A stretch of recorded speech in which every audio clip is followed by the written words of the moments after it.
Ang ganda dito, no, anak? Opo, Ma. Ang tahimik. Actually, sabi nga nila, kahit sumigaw ka daw dito, wala daw makakarinig sa'yo. Ganun po.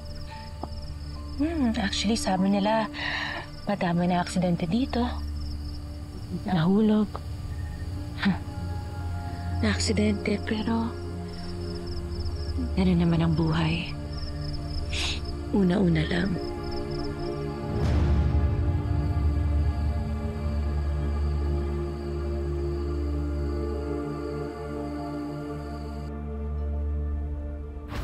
Ayaw ba mawala si Princess sa buhay mo? Ayaw ba masolo si Xavier?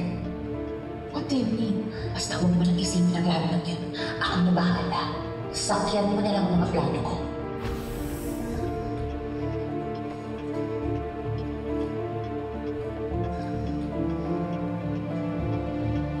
Grandma! Oh, Libby. Nasaan si Mami D? Nakita ko kasama si Princess eh. Hindi pwede, no? Bakit? Libby? What's going on with that girl?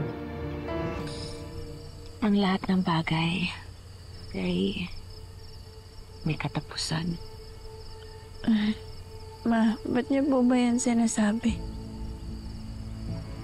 Wala lang. Ganun talaga ang buhay. Mami D! Libby! Kanina ko pa kayo hinahanap. At bakit? Di ba kasi yung usapan, bonding natin to, pero parang kayo lang naman yung nagmo-moment. Di ba pwede akong pa-join? May pinag-uusapan lang kami. Oo nga. Pinag-uusapan namin yung buhay kung gaano kaikli, tsaka anytime pwedeng mawala sa atin.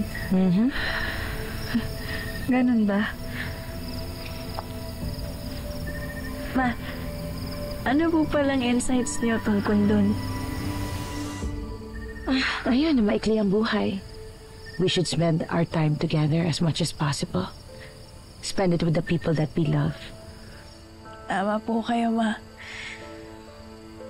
Nung nawala po si Onse tsaka si Tatay Dado, para po akong nawala ng paa at mga kamay. Naisip ko, bilis ng pangyayari. Ang dami kong gustong gawin. Ang dami ko pang gustong sabihin. Pero wala nang chance.